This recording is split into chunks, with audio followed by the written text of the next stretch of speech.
This is All Things Nerd Production. Welcome, everyone, to Kobolds in the Basement. This is going to be, I think this is our first extra look kind of behind the screen. I'm joined with Dave here, who is Caster Flamebeard in the main campaign here.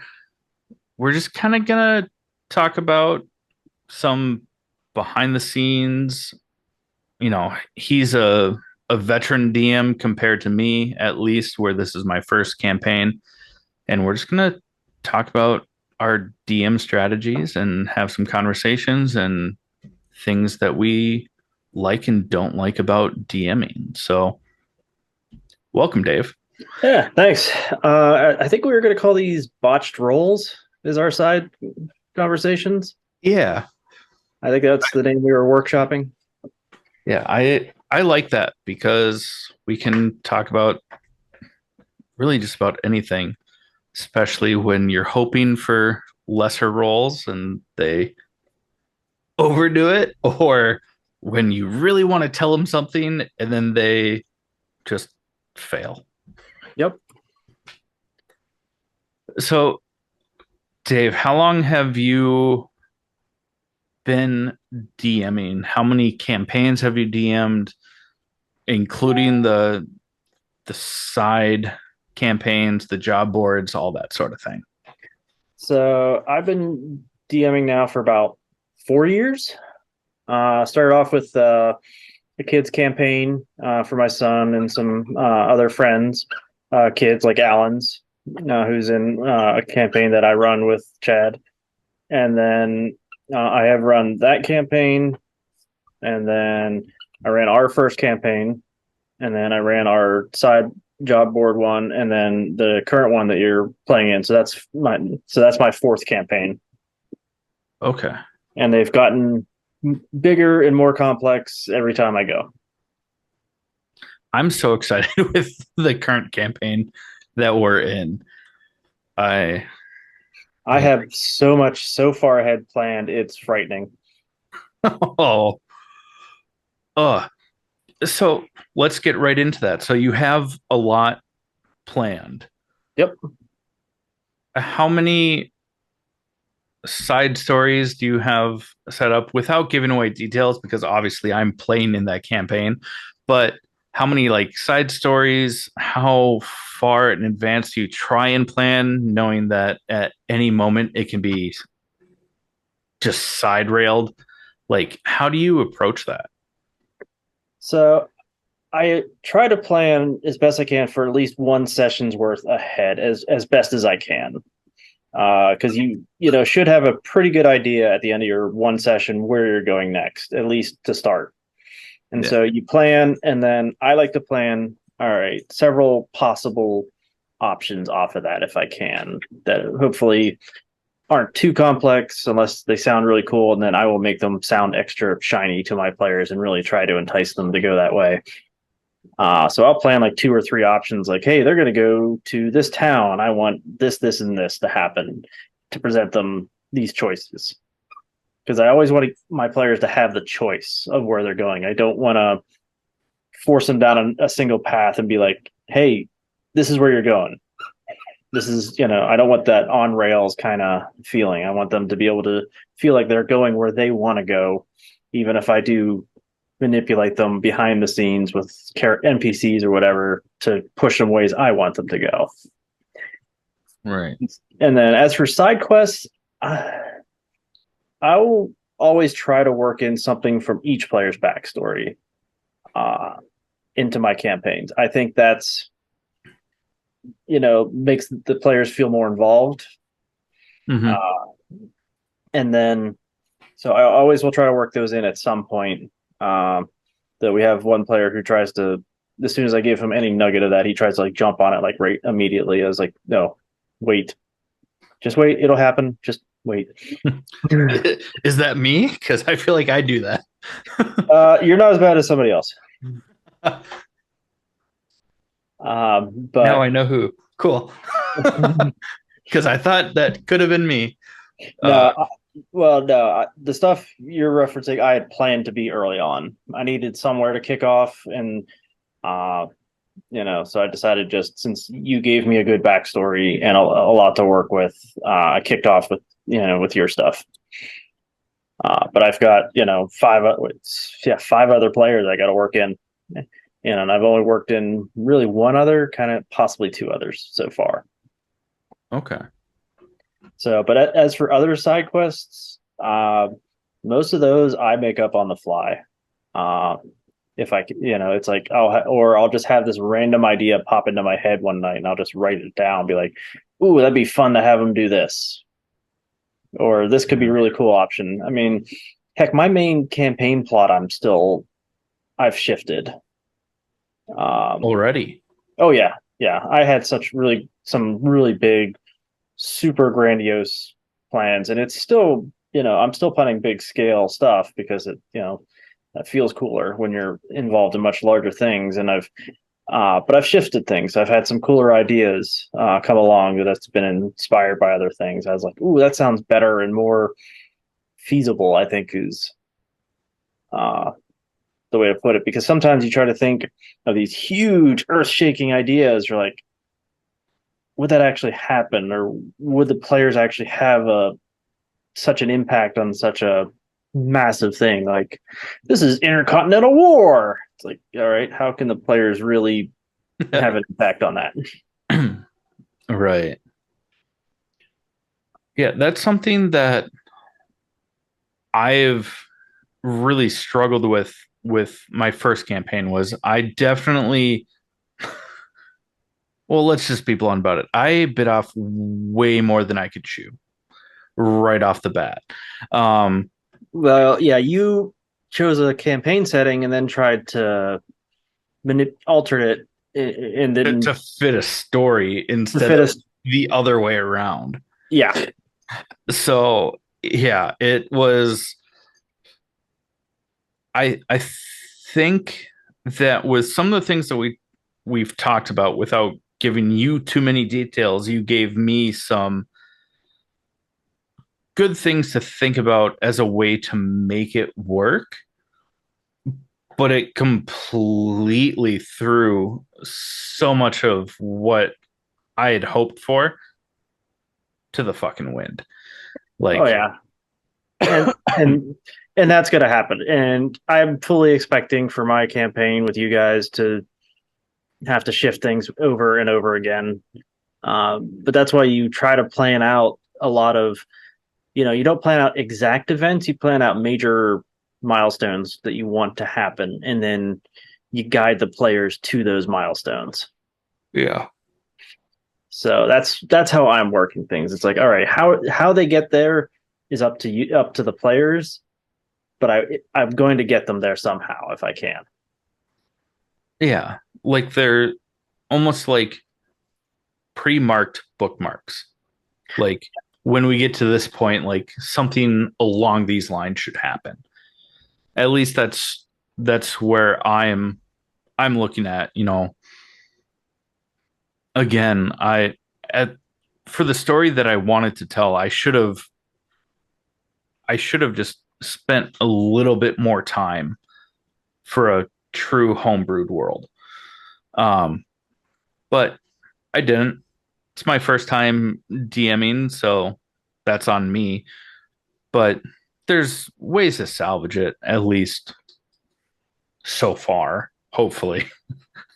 Or Maybe it all goes up in flames, everybody dies, and I ruin everything, and then we can try again with a different story. But you could find ways to tell a different story. I mean, yeah, it's the analogy I like is you're almost writing a comic book as the DM. It's almost like writing an X-Men comic.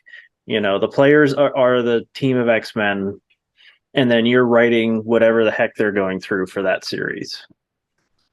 yeah, So you can have your Magnetos, your big overscaling villain, and what they're trying to do, and then you're just going through, various things to get to that way, as opposed to saying they're going to stop World War III. Well, no, you need to the villain can have big plans, but you got to start small.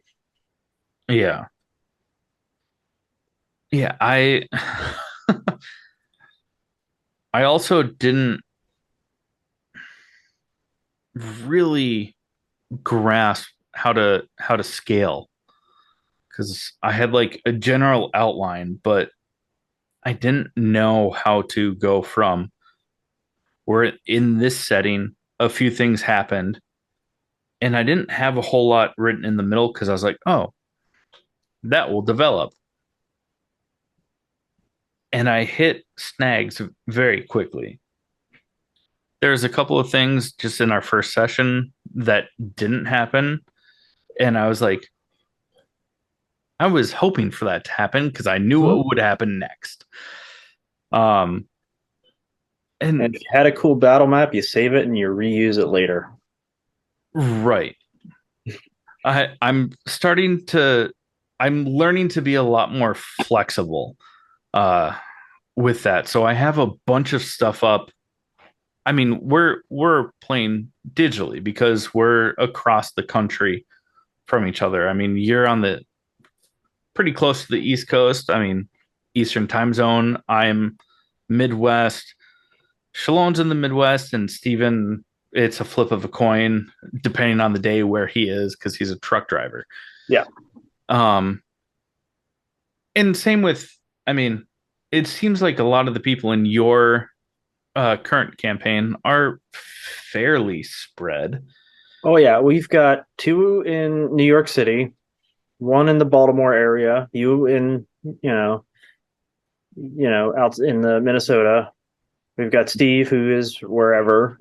We've got myself and one other guy in Western PA.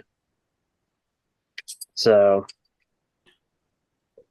yeah, I mean we're all scattered to all sorts, so we have to play digitally on and we use Roll20. Yeah. So Insert with sponsorship here. oh, if only. Mm, if only they would sponsor this. Um, but when you are running a campaign, like what do you have pulled up when you're DMing? Like what do you have on other monitors or off to the side or minimize that you can quickly click on? Like what do you have at your disposal to like keep everything on track and keep everything organized? So I have on one screen because I sent you the picture one time. I have typically three screens going when I'm running. I have my NPCs on one screen, and they're all set up in a Chrome window with different tabs for each one, so I can just quickly switch between and roll for them. Then Mhm. I'll have the map on the main screen. I'm usually on the small one only because that's where the camera is, and so that way I'm not like looking up like this all the time. But I could put it on a larger screen if I really wanted to. And then I'll have like a Word document or a Microsoft Notes open somewhere on the other screen to jot down things that you guys say or things that might happen that I think could be relevant to something later. And then I'll usually still even have like a notebook on the side where I have my notes from last session or things I want to do, and then also we'll jot down more notes. And taking there's no as long as you don't slow the game down, taking notes is never a bad thing. I mean, if you've ever watched a Critical Role video, you'll see Matt Mercer stop in the middle and he's just looking down, writing down who knows how much stuff, but he's making big notes and everything. Yeah, I've noticed that more in Dimension 20 just because I haven't watched a lot of Critical Role, but like Brentley Mulligan, it's like, okay, hang on. And he's like jotting stuff down. Oh yeah. Um, yeah, that's the notes aspect because for the first couple sessions of our campaign, I've been like trying to like type notes, but for some reason that seems to take more time. And that's something that like I've always been like, oh, I'm a quick typer, like, oh, let's quickly do this. But the physicality of having just like actual notes is something that I am wanting to implement. Well, it helps you remember stuff, just because that whole thing of writing stuff down helps you remember things better. Yeah. And then I like having a notebook around because I'll take it and there's that idea for people who write books or whatever to have one by your bed nightstand in case you have an idea you want to write it down. And I've literally had ideas come to me when I'm like getting ready for bed. It's like, oh, don't gotta write this. It's the same concept. I mean, we're effectively writing stories. Yeah. So having a place to jot down ideas when they pop into your head at all times is always helpful because sometimes you come up with some really cool stuff or I get inspiration from a lot of different places. I mean, we mentioned just those other podcasts. I listen to a lot of other live play podcasts. I think they're great for understanding how to run things, get ideas on like puzzles or other encounter ideas. Say, hey, this is pretty cool. How could I do a spin off of it? Or how can I blatantly steal it and make it obvious that I'm blatantly stealing it so you guys get a good laugh out of it? Right. So right now, I've listened to a bunch of D20. I listen to Critical Role. NAD Pod obviously is a big influence for us. And now I'm listening to a bunch of high rollers, and I listen to that stuff all the time. I mean, when I'm at work, I've got it on in the background. Instead of music, I'm listening to podcasts. Yeah. And I just try to absorb as much as I can. Like today's episode had some cool stuff. I was like, ooh, yeah. For high rollers? Yeah. Or- Oh, yeah. Actually, I need to listen to the latest NAD Pod, but I've been just like plowing through high rollers because there's so much. I mean, there's 5 years worth of material there. Yeah. That you turned me on to high rollers and and NADPOD, but it was high rollers has been a very like slow start for me. It is definitely a slow start. Just also because like I came from the first few like live play podcasts and playthroughs that I've been listening to or watching, like I have Dropout TV, so I get to actually like watch some of the um Dimension 20 campaigns. Uh not to talk ill on high rollers because I am very much enjoying it, but like the audio levels, and I went to school for music, so like when things aren't as like even keel, like it's hard for me to keep up, I guess, with it. Like I went out of town for a wedding, um, for Stephen and Shalon's wedding, Yeah. and who are the couple of the other players in our campaign that I'm DMing. For those listening, uh, driving, I don't have AC in my car. For some reason, it's broken 2 years in a row. It sucks. Whatever. But just the difference in the audio quality from one person talking to the other, I was like constantly like adjusting volume, and I was like, yeah, Yeah. I have to sit at a desk for this if I'm going to be able to follow. Yeah. I will say their quality goes up pretty quickly. But Okay. you're also trying to compare high rollers who they don't edit out a lot. They're more like Critical Role in that they have just the whole stream versus Dimension 20, who is very edited in everything. Right. And plus, they have a whole bunch of people behind the scenes to do it for them. Yeah, that's fair. Which I'm sure that our first few sessions, as they have come out by the time that this comes out, people will probably say the same about us, as we're fine tuning, especially with one person constantly on the road. Being able to adjust volumes because you don't want to pick up his generator in the background, but you need to hear him and things like that. Yeah.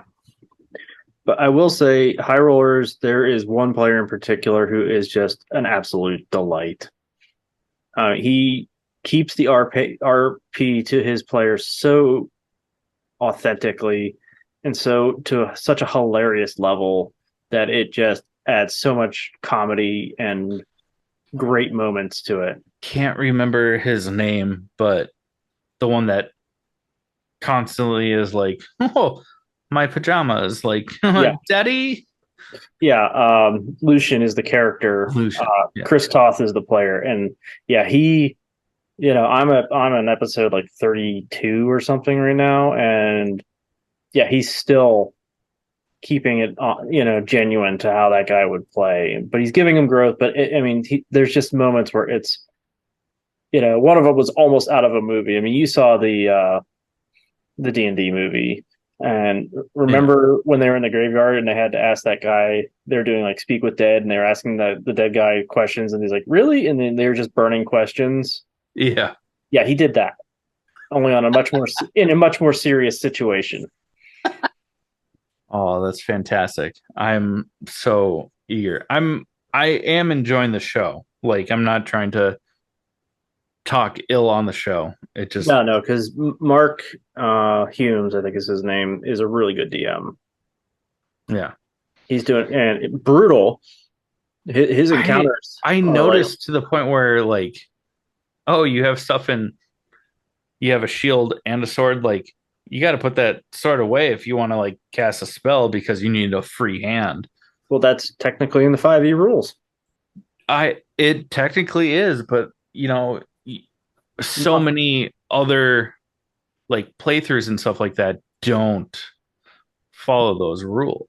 It's Well, they don't unless, but they might. There might be things that you don't know that they're allowed that allow you to bypass certain things. Like if you have the Warcaster feat, which I know like several people, which is a very popular feat in a lot of live plays. If you have Warcaster, then your weapon can be used for your moving hand or your spell focus. So also okay. you don't need to put it away to cast spells. That's one of the big advantages of it. Okay, so it might still be playing a role, and I think that this is a really interesting segue. Like how when you're DMing, like how strict are you on those sort of things, and how much like leeway are you comfortable with, and how much I almost like would you wish that you didn't allow? So I think some of that depends on your players, like how new they are Hmm. to the game, because you don't want to turn them off with hammering on every rule to the point where they're like, well, this isn't any fun if I can't do this when I want to. Right. So I've been kind of like every campaign, I've been getting a little bit stricter Yeah. on stuff like that. And even now, I still, am not super focused on like, hey, you have to have a hands free unless you're in a situation where like, all right, if you're wrapped up by vines and an entangle spell, can you really move your hands to cast? So I might make it harder for you to cast. Instead of saying you can't, I might make it just harder. Yeah. Or the big thing I'm definitely for our latest campaign is spells that have a material cost that's like listed out in like when they say you must have something of X amount of gold. Then I'm making you have to have that, which adds a little bit more resource management to the game, which I think is a good, fun challenge to put in. You can't just say, "Hey, yeah, we have 10,000 golds. We can just mark off the gold for whatever item we need." No, I want you to, like we did in the job board. I made you guys find diamonds. Yeah. Those finding those materials for certain spells that can be very important can be their own side quests. Yeah. It's like, we need diamonds. Well, maybe there's somebody who has them, but he wants you to do something for him to get them instead of buying them. Right. So those kind of materials, or even, if your players, like I had player in the last campaign who really wanted magical items. He was pretty belligerent about it to a certain point. So I was like, all right, fine. I'm sending you guys to that island, and there's gonna be a bunch of magic items, but you're gonna have to really work for them. Yeah, that was. I mean, it was fun, and it kind of. I mean, as someone that is very green in the terms of like game master, is it's like how much do you enforce that, and how much do you let certain things slide in order just to like in in lieu of the story. For like what, like giving out magic items or Giving out magic items, like making sure that the material component is there, the free hand for like casting and stuff like that. Just where do you find that balance? Because also like our campaign that I'm running, like you've been playing for years. I mean, at this point in time, I guess technically I've been playing for years, but not quite as long. And I kind of stuck to like one class for quite some time. yep. Um, and then we have someone that's very green and someone that's been playing for about a year, not quite. So it's so like such a wide variety of experience. Like how do you balance that? Like I said, I think it's best to start off more lenient, and then even you can even do it in the midst of like a campaign in terms of like that free hand requirements. Just gradually tighten it up because, like, let's take Shalon's character from the job board.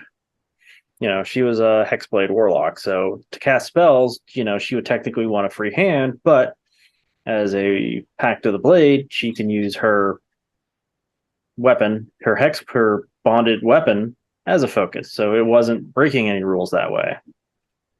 Right. So so you kind of help describe when they're casting your spells. It describes like, hey, you pull out your whatever, your staff or your weapon, and you make the motions and you cast. To kind of emphasize that they're using that, even if they didn't say that they're using that. And then as for like material components, you got to think about like, all right, you think about the world you're in. It's like how accessible would that be? Like, if we were playing here in, the US, it'd be like, how hard is it to just go out and get a diamond? If can't just, if there aren't like jewelers everywhere, how hard would it be for me to get a diamond? Answer is it'd be really freaking tough. Right. But in higher magic campaigns, they might be more available, or it could be region dependent. Like if you're in a big city, it might be easy to go get one. For stranded out in the middle of nowhere, it might be hard. Yeah, that's like, but how do you decide? Like, is it do you ca- do you take more into consideration the experience level of your players or the world that you're in? Like, where do you draw that line? So I think um, for the experience levels of the players on certain material components, I think it's important to emphasize that early on. But you can then start off with like it being relatively easy to find the materials they need, and then for like the first time, and then make it harder the next time. So because certain things like revivify, hugely important spell, something that important, you need the diamond for. So I want my players to understand it's like you can't just cast revivify if you don't have a 500 or 500 gold diamond or whatever the value of the camera off the top of my head. It might be I think 300. it's 300, but yeah. Yeah. Yeah, 300 gold worth of diamonds. Now it doesn't have to be one diamond. I think Revivify is like you can have like multiple diamonds that total 300 gold. Yeah. But I think higher level ones require like a single gem worth a certain amount. Oh. Like Raise Dead or Resurrection, they require like a big Mima Jamma diamond. Yeah. So, and again, those can just make fun quests. Like I sent you guys to that mine to find them. Yeah. And so, hey, that's, it was accessible. It was easy. You had to work for it because you had to fight your way through the mine and all, where I sent every classic monster I could at you. That was fun. Yeah. I mean, you had Umber Hulks, you had a Mimic, thanks to Steve finding it. And you That was such a funny moment because I thought we were done for the night. And I was like, we played longer than I planned for. I'm going to bed. I went off to bed. Steven called me and it was like, I touched something I shouldn't have. Where are you? And I was like, I told you I went to bed. He's like, I touched something I shouldn't have. And I was like, I'll be right there. And I logged back on. Yep, he found a Mimic. Oh. And then we had the Boulette, which is an old school D&D monster. Yeah, I remember the bullets because I was harvesting them for armor. Which is another fun thing, especially with druids in the party. It's like, all right, the DM, you got to work with them a little because of that. Even though it's technically not a rule, it's written in there that they shouldn't wear metal-based armor. So it's, all right, how can I work with them? And, and I have, like with bullets, like, it's coming from like a living creature. Right. Which makes sense for a druid to like let that be the exception of like having hardened armor. Oh yeah, yeah. And I've learned a bunch, even since then. It's like, all right, a bullet, I can't remember what its armor class was. I think it was around 17 or something. So I would let, now knowing what I know now, I'd be like, all right, if you were to find a bullet, I'd say, all right, you can't make armor, with an base AC better than what its was. So like you couldn't turn a bullet into plate mail because plate mail is AC 18. The bullet would only be AC 17 armor. Ooh, so I got lucky because I ended up getting like a +2 to my AC because of that. Well, you had like hide and you went to scale mail, which was like a base 14 armor, I think. I think I was like you went from 16 to 18. 16 to 18, yeah. But the actual armor you were wearing was like value 14. Oh, that could be. That's how I worked it. Like it wasn't like base 17 and then you got to add on to it with everything else. It was, but so for a bullet, you wouldn't be able to make plate mail the way I run it because plate mail is AC 18. The bullet was 17. You can't make the scales harder without magic. Right. But that also gave me the idea of, all right, bullets are rare. They're not going to just pop up everywhere. Mm-hmm. But now I can throw other creatures at my players that might have hardened scales or something that they might be able to turn armor into, turn into armor. Right. So I can give, because you're playing a druid, I can give you opportunities.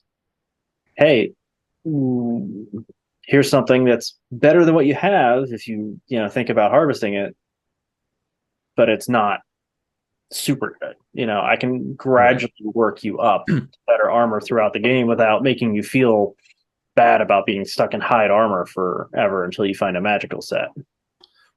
Right. But I also think that that's really cool for the player because it gives them the opportunity to beef up a little bit at minimal cost, which, I mean, who doesn't love that? Let's be honest. Yeah. Like, well, no, it makes them feel stronger, and it gives you something else to do. When you can tap into skills outside the major skills, I think that's important. So if Yeah. you can make people use survival or you know or history or religion and stuff like that, it helps add and it makes them feel like, hey, I took this skill for and it's actually useful, where instead of just the main skills of perception, stealth, persuasion. Yeah. uh I mean, those are probably Strength, whatever. those three in general are like the three most important skills overall in D&D. Yeah. I mean, it's like you want to sneak by everybody, you want to see everything, You want to fight everything. or and you want to be able to talk your way out of it if you can. Yeah. You want people who can do that in every party, to the point where stealth can be just too good, and at certain points, I and mean, then you got to plan get for that. someone pass without trace that already has an obscene Yeah, stealth check, and now everyone gets +10. Yeah, everybody fucking turns invisible. Yeah, basically. you've got solid snakes running around, with their cardboard box, just sneaking around past every guard once they get to that level. Yeah. Speaking of checks and stuff like that, like, when you have a player that wants to do something and it's, theater of the mind, there's not a designated, like it could be a perception or an insight or stuff like that without, because sometimes you have to kind of like coerce your players, like, what are you really trying to do? As they're like, oh, I want to check into this. Like, what are you really trying to do? How do you determine or persuade them, if, because like a perception versus an insight check can be very different in a situation. Yeah. How do you go about that? Like with, you know, the same role can give you two very different answers Right. on a situation. How do you approach that?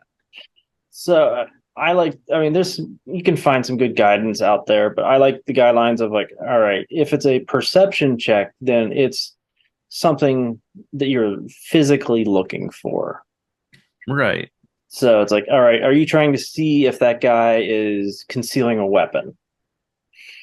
Then that would be a perception check. But if you're trying to tell me, if you're looking at him and seeing if he's anxious or looking to pick a fight or something like that, then that's an insight check to me. But how do you, You, because like a lot of times players, and I've noticed this both as being a player, like in your campaigns, and then even just the first couple sessions of our campaign, and someone's like, oh, I want to look into that.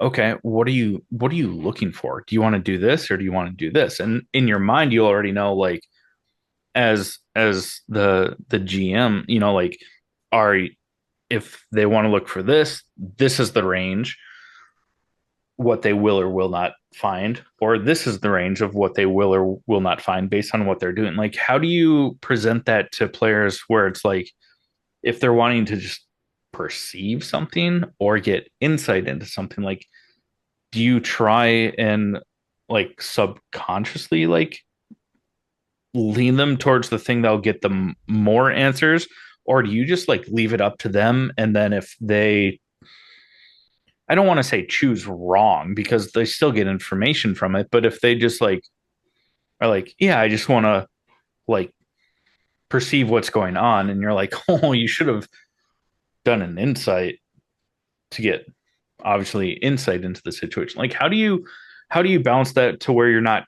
guiding them on skills checks during their role play versus you should really kind of guide them on those skills checks for the role play, so that the story can move forward instead of just like, oh, well, the door's locked. well, I mean, you got to ask the right questions back. It's like, all right, you're like, I see this guard. You come up and say, hey, I see a guard. I want to know, how alert he is. all right, and they say I want to make a perception check. I go, it's like, all right, maybe, or they say I want to do an insight check on the guard. It's like, well, if you're so far away, you're not going to be able to really gauge it. You can do a perception check and see, like, maybe try to read some of his body language a little bit, and like, hey, yeah, he's really rigid. He looks like he's takes his job way too seriously, and you can. And as for difficulties, it could be situation dependent, depending on how important it is to your story, or sometimes if you just want to mess with your players, you could set the DC abnormally high, so even if they do roll above average, you're like, he's hard to read. That was going to be my follow up. It's like, how do you pick what like the DC is for certain checks? Because that's something that I've noticed where it's like, I want to make it a challenge to where you don't just like learn everything right off the bat, but I don't want to make it too hard to where you learn nothing. So Yeah, like, how do you balance that? I mean, if you can plan far enough ahead on certain things, like, hey, if you guys are going into a room, I can have a list down. All right, this is what they find with an investigation in between here and here. This is what they find if they find it above that. And if they roll super high, they could find this. So you kind of you have these general ideas of, like, you try to always give them something unless they really botch the roll. Oh. Sorry. Sub 10 I usually consider a bad skill check, where unless it's like something blatantly obvious that you're not going to gain any new information, is my general rule, because that's average. That's and usually somebody's going to have a bonus to the skill, so even if they have a +2 to it from their being proficient, it's like, all right, then they only need an 8 or higher on to meet average or better. Sorry for the interruption, dear heroes, but I just have to ask. Are you like me and my friends, where your food tends to be lacking just a little something extra? If you are, then look no further than Crybaby Craig's hot sauce to fix all of your spicy and saucy needs. Because this pickled habanero and garlic hot sauce will go on practically anything. It was started by Craig himself in the Twin Cities of Minnesota, and this sauce has become a staple of all hot sauces and flavor enhancers across the lands for many, many moons. If you don't believe me, go and check out crybabycraigs.com and order yours today to, quite frankly, just better your life. Or at least your taste buds. But be sure to let them know that we sent you, and enjoy the best damn hot sauce there is. Now, let's get back to the show. Right.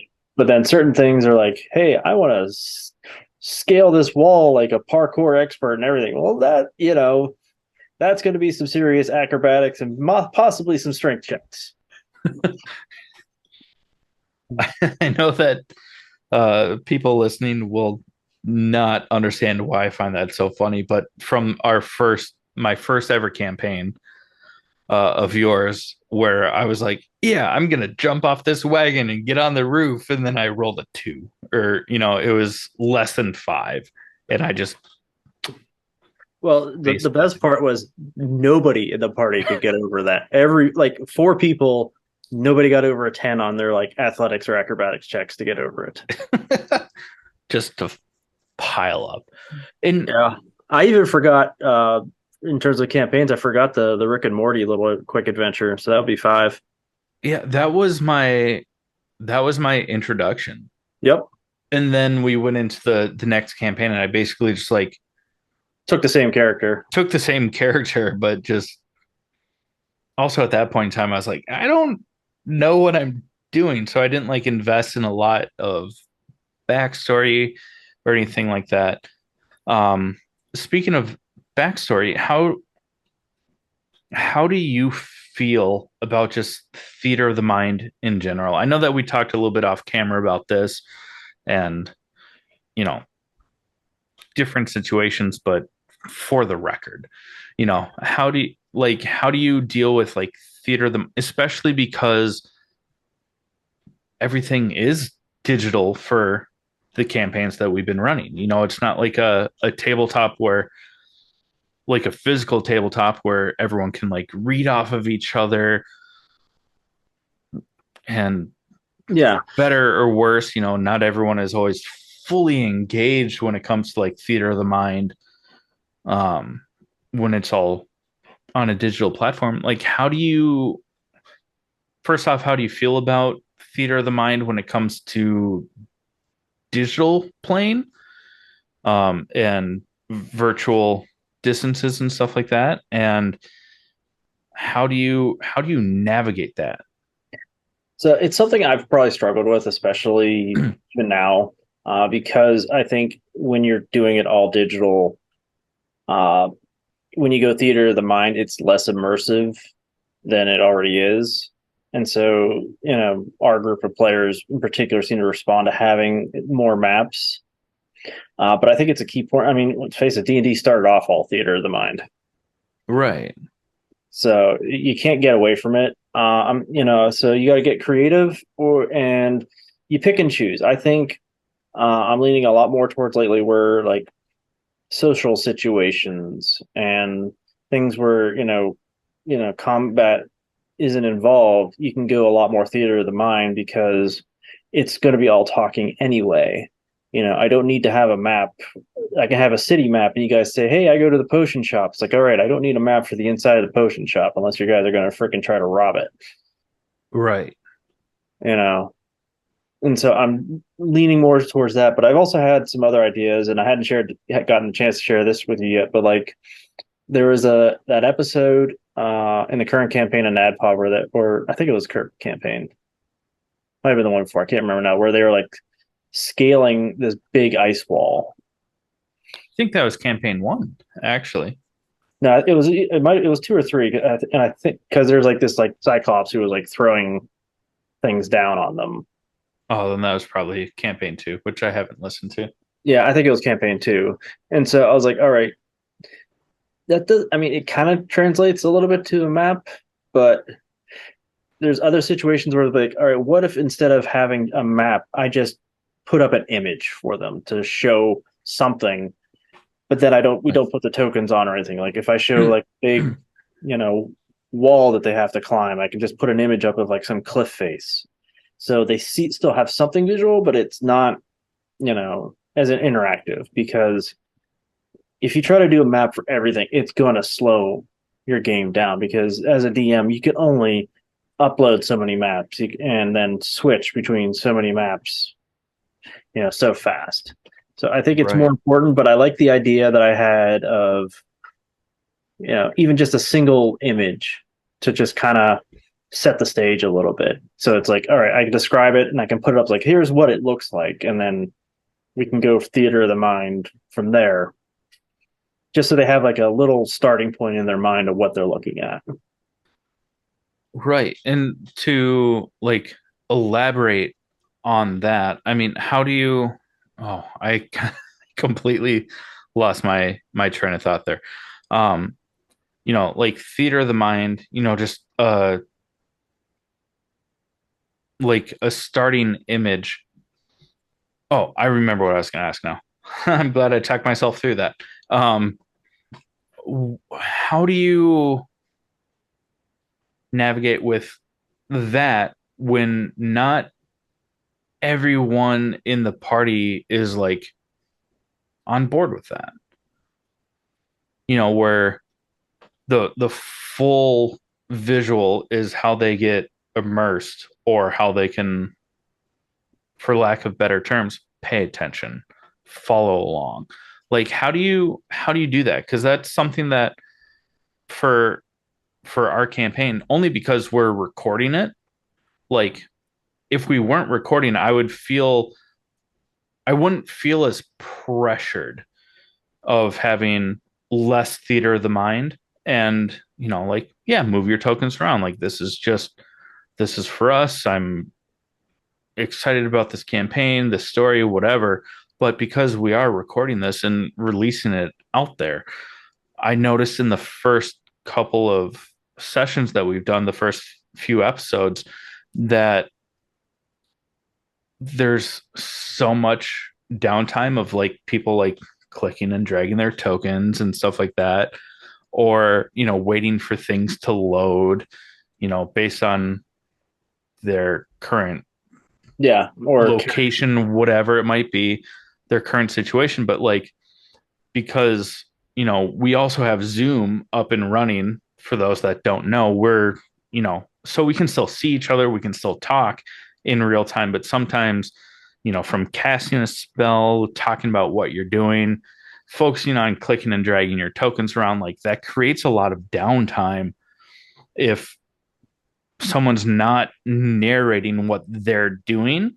And as a GM, like I can only do so much if like they're not providing any sort of information as to like what their character is really trying to do. Like, oh yeah, they moved over there. Cool. How do you like find that balance of theater of the mind versus those that need that visual dynamic and blending it so that it's more seamless? Because that's something that I'm contemplating for hours. I want to go more theater of the mind because I think that's just way more narratively intriguing, but I understand that not everyone's brain works that way.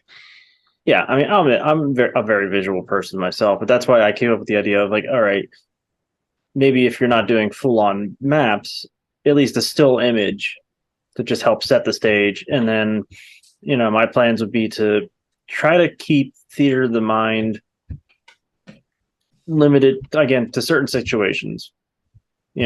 Social situations, perfect for theater of the mind. Even certain puzzles and all that can be done primarily with theater of the mind. And then you gotta, if you can plan right, then you have, all right, you just got through this, castle, through this gate that was all locked, and then maybe you have another image or a small map where they can, so we walk, they can walk through and pick directions. So you kind of break it up a little bit. You can't, doing a full theater of the mind session over digital, I think is incredibly hard. Yeah. I think if you're in the same room, then it works a lot better. That's kind of where I was thinking, but at the same time, obviously, like either way, there's going to be it's going to have its own issues and things that move smoothly for both situations where it's like fully interactive or more theater of the mind. Because I noticed that with the last session, like I thought I was clever, and it ended up taking a lot of time of how to solve a puzzle. Well, that's more on us than I think that it was on you. Yes, maybe. I mean, to I a certain also extent, part of that puzzle took us a while to figure out, and then we got to like the next step, and I was just like, oh, okay, here it is. right, and but there's also like aspects of like going into it where certain of your abilities or feats like completely derailed like the element of surprise. Your find evil and fiend. Oh yeah, my from outside of the fucking house. That was yeah, well, yeah, divine sense. And yeah. Theoretically, I probably should have been able to detect the ones in the building until I got in the building. Because it doesn't go through like solid objects. But what about windows? They're still solid. So what you're saying is I could have just like left it up. You could have said you don't sense anything outside. Now, granted, that leaves it open. It's like, all right, is there something inside? But or you could be like in your range because it's a decent range, but you could be like it's like 60-foot radius. Yeah, 60 foot radius. Like you don't detect anything, and it doesn't walk with me. It's just like a pulse. So, like a mini. But, that stems into the other thing I thought would be a good point was, player and abilities. All right, it's good to know. I think certain player abilities, but it's not always good to know them all, because if you don't know them all, then you can get cool surprises or moments like, oh shit, that just totally undid my entire idea, which can make for good storytelling. Right. But at the same time, it's sometimes good to know. I think it's particular spells that your players have that be like, especially for new players, be like, hey, well, there is a spell that you have that can do this. I think for newer players, is like, giving them hints of like, you know, maybe there's something, you might want to check and see if there's something you can do, or, because then it's like, all right, yeah, then they're learning their abilities. But if you know all their abilities, then you can also plan encounters and stuff where their abilities don't work. Yeah. Like in the recent episode of High Rollers, there's one of the characters, she's a warlock, and she has the invocation, Eyes of the Runekeeper, which lets her read every language. Okay. So the DM made the puzzle in audible, so they could hear music with the words, but because she couldn't see them, she couldn't translate them automatically for free. So there was like this repeating song, but she couldn't just auto read it like if it was written on a wall. Right. And she's like, it's like, why'd you make it musical? He's like, oh, it's like I knew that my player could read every language. Like that's hilarious. Don't get me wrong. And it's smart. But to what extent? Well, It's again, kind of like what you said, if you make it too intense too early, like it deters like newer players from enjoying the game. oh yeah, and again, it's a scaling thing. Like you can give them, I think he gave her things that she could read early on that let her feel like really cool about that ability and everything. And then Right. Presented this challenge where it's like, no, F you can't just auto trump this one. Right. And then he let her make a skill check to say, hey, could she write down what she was hearing? And then she was able to write it down, and she couldn't get everything because she really rolled really badly. But she was able to translate what words she was able to write down, but she couldn't get like the whole verse that she was hearing. Yeah, and that kind of even goes back to like the first campaign of like NADPOD, where fairly early on, Emily Axford's Moonshine Sabin, they come across like Hellsteeds like flying through the air, and she polymorphs one of them so they drop out of the sky. Oh yeah, not just one of them. She polymorphs the one, the lead guy. The leader, yeah. And Murph is just pissed. And it seems, but he's also laughing hysterically at the same time because he loves it. He loves it because he didn't account for it. But then later on, so many of the leaders of these various encounters suddenly have counterspell. Like to fight against it. And that's just, I mean, it's a scaling thing, but it's also because he's like, you got me once, like we're not doing this again. Well, yeah, and then there's stuff like legendary resistances are designed to do that, and even early on in High Rollers, Mark was getting giving low level bosses legendary actions just so they weren't just standing there letting the whole party dogpile it all at once. Right. And legendary resistances a lot of people don't like because it's like, it makes the spells, useless. But in, I think it was campaign 2 of NADPOD, they showed a really good way to do that, where like the party was like a bunch of monks, and they were going after this boss, and Emily just went in and just tried to stunning strike the living bejesus just to burn all of the legendary resistances. So she used up a ton of her own resources So then everybody else could use their big stuff after they burned through it all. So it became strategic. It's like, all right, this guy probably has legendary resistances. We have to hit him with stuff that's dangerous enough that he would use them, but not our big Yeah. trump cards. Yeah, and that's what honestly, those are some of the things that I love about this game is that even though so much of it is individual role playing, you have your character, your abilities and stuff like that, but throughout a campaign, depending on the personalities that are playing, like you really start to work as a team. So it's like, cool, I'll sacrifice so much so because I know that this person can do more.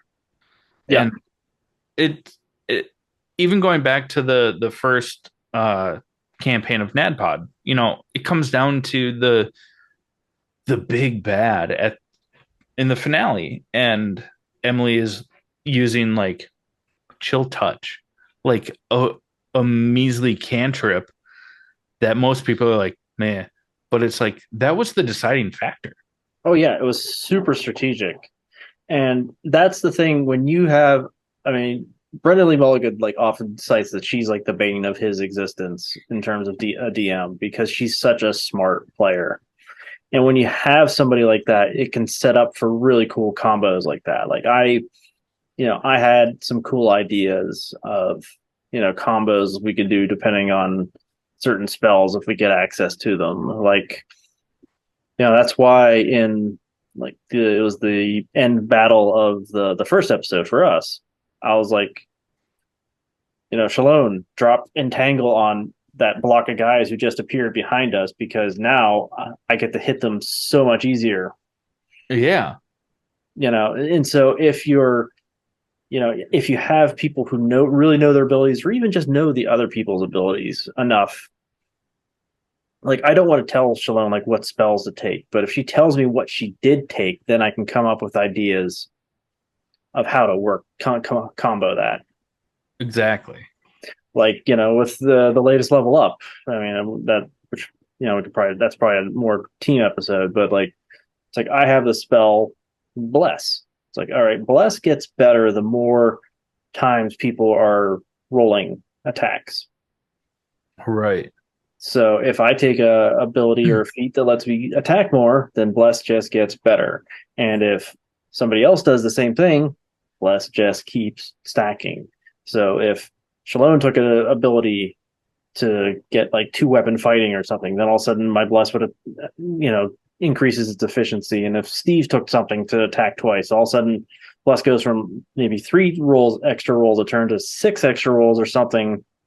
Then it just, it's knowing what spells are really good and how to amplify them to let the party feel really powerful with even not being super high level.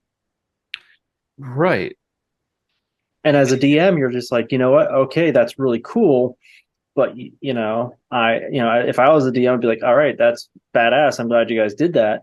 But I also would know all I got to do is just beat on that guy who cast bless.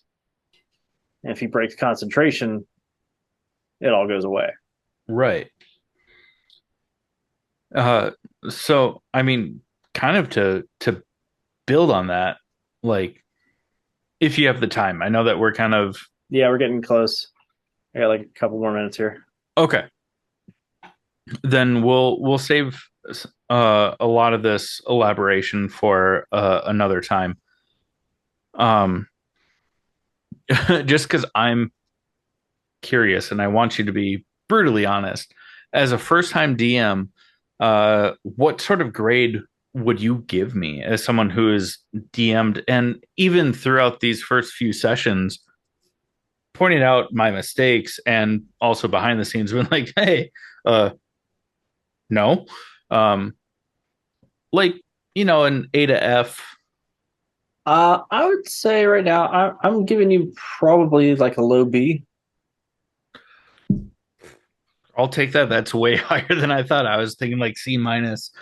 No. I mean, I'm not going to judge you on your story because your story is your story, and biting off more you could chew with a campaign setting. That's a classic mistake. I mean, everybody Like wants a to. learning experience almost. I mean, for our last campaign, if we decided to go on longer, I was gonna throw in Spelljammer. I was gonna have the pirate boss and all them. They're actually from their ship that crashed was a Spelljammer ship, and I was gonna have you guys do. I was like, that's just so much to take on, Okay. and I realized no. And then I had the idea. Then I had my awesome idea for Eberron. I was like, no, I am ending this, and we are going to Eberron because I have this idea I really want to do, which was coincidentally also inspired by an X-Men comic book. I remember you telling us about that, like the Days of Future Past. Yep, that's where I got some of the ideas for this. So Well, yeah, so it's like it's like all right, you gotta pick off what you can choose, and so you find a campaign setting and you wanted it for the tech level, right. and so there's nothing wrong with that. And when I started writing my Eberron campaign, I actually went out to the Eberron subreddit and said, "Hey, these are the things I want to have in my campaign. What do you guys think?" Because Eberron has a very devoted fan base, but they're Right. also really nice about it. Like they said, all right, this won't happen because of this, this, and this, but you could do it this way. And then I could ask a question. I was like, all right, how about this? And they're like, no, that they were very good. They're like, no, you can't do that realistically because it would violate the major treaty that ended the war, and nobody's going to really be that stupid. And it was Okay. like, all right, what about this? And they're like, that's okay. And then I had this like one idea, they're like, no, that's really good. You keep that, which ended up being the opening encounter. Oh,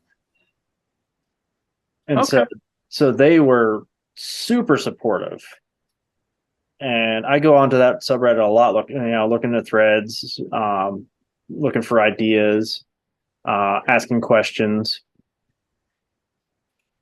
And so they've been really helpful. I love going to subreddit for battle maps because sometimes I just find a map that is so freaking cool. I was like, I must find a way to use this. And then I will write something like that pirate base at the end of the last campaign. Right. That was all those like ships strewn together and everything. I was like, I must make pirate that you must go. They will Yeah. be found here. Okay. I'll take a low B. That's better than what I did for most of college. So Yeah, there's just improvement. there's minor rule things, and I'll message you on the side. It's like, hey, that should have been this, not this. Yeah. You I know, remember like when I've asked for certain checks and then giving out information based on it, and then you'll be like, in the future, you should do that sort of check with this sort of check yeah, if that's what you're gonna divulge. And I don't know. I'm excited because like with our current campaign, because like you mentioned, like, I came up with like a story plot. And then I was like, we've been playing Eberron in our other campaign. It seems like a cool world. Let's do it there. How do I make it work?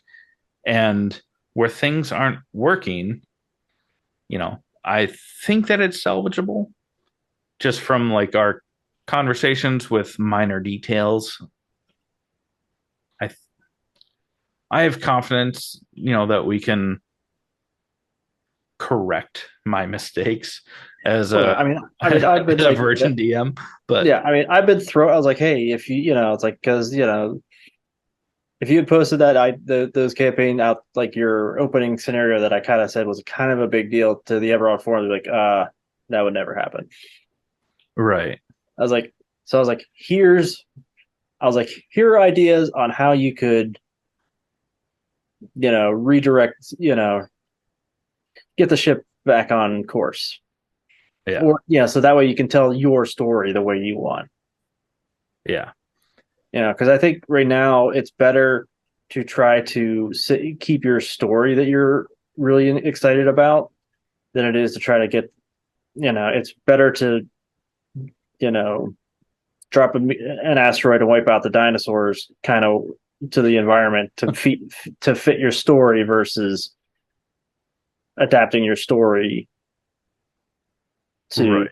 to the setting for your first campaign, Yeah. because it's easier for you to keep, tell your story than it is for you to adapt. Whereas, I started off with my idea. I had that idea like what, 6 or 7 months before we started the campaign, Right. and so I was just writing shit down. I've posted very small snippets of the flowcharts I have, which I completely got to redo because I've changed so much. But it was just like, when you have a good campaign idea, then you know you want to do, you want to follow it, and you just, Right. so if you plan far enough ahead, then you can make the setting work for you. If not, then you gotta, adapt the setting to what you want it to be. Yeah. Exactly. And then, then there's just learning some other basic rules, like the end, that for end of the encounter at the first session. You had the guards start firing their heavy crossbows, but you're giving them 2 attacks per round. But guys without crossbow expert can't fire 2 shots a round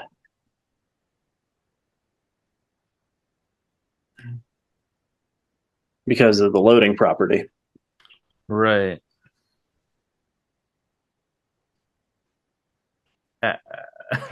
So, like I said, it's been just a lot of little things.